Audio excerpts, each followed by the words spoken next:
So my friend recently posted a video as part of this video challenge that he titled The Paradox of Choice. The paradox of choice, according to him, is when you're presented with so many options for your choice that you're afraid of making the wrong choice, or you're afraid of potentially missing out if you don't choose everything. Now, for me, the paradox of choice is torturous when it comes to making purchases of electronic gadgets. So let's take, for example, something like the lighting that I have in my office. Now, I do not claim to be a professional content creator. However, I have purchased and invested in some gadgets for my home office / studio setup. As you can see, I have some lighting behind me. I have a light up here, which is referred to as a key light. I have a camera that's probably better than most people's cameras.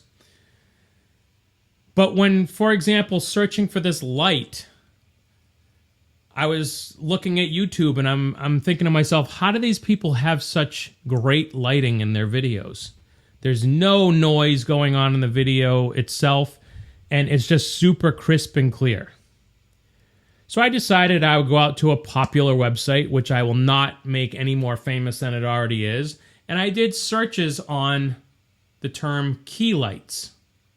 Now, when I search on key lights, I easily get back hundreds of search results. What am I to do with all of those search results? No clue.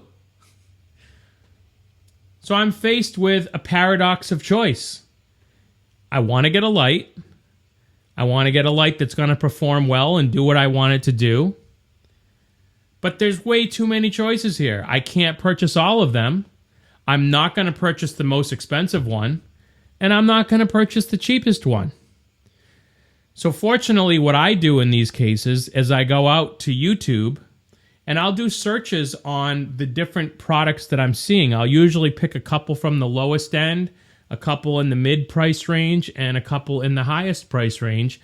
And I'll go out and look at different reviews of those particular products. And what I often find is that you don't have to spend money on the most expensive piece of equipment. And a lot of times you can actually get away with something that's a little cheaper.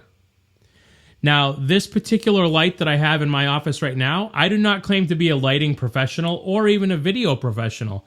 So it may not even look good right now. But what I do know is that compared to having no light, which I'm going to show you right now, this is no light. And this is with a light. It makes a difference.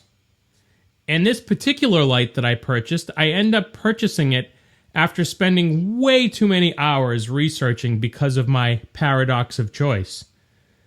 But this particular light is 10 times cheaper than some of the lights that people normally pay for to get this type of video quality on YouTube. I also think about like when you go in to potentially make a purchase for a new TV. You walk into that famous department store and you see like 30 different TVs hanging on the back wall. And you think to yourself, how am I supposed to make this choice as to which TV to purchase? I have no clue. And you don't necessarily have access to your phone right then and there to actually look up all the reviews on the TVs that are hanging on the wall. And then you have the issue of sometimes these stores have particular models that are made and manufactured specifically for their store. And so you go to look up the model number and look up reviews on it, and they don't necessarily exist because it's only a part for that particular store. It's not actually an official model number of the manufacturer themselves. So what I want to say is that this paradox of choice is extremely frustrating, especially when I think back when, generations prior to me, there was probably only a few different manufacturers that you would ever go to purchase particular types of products. You wouldn't necessarily have all of these options to choose from. And I just wish that it was easier when it comes to purchasing these types of devices and electronics, that we didn't have so many different manufacturers to deal with. And so that paradox of choice was not as difficult and as prominent as it is. What do you think about this?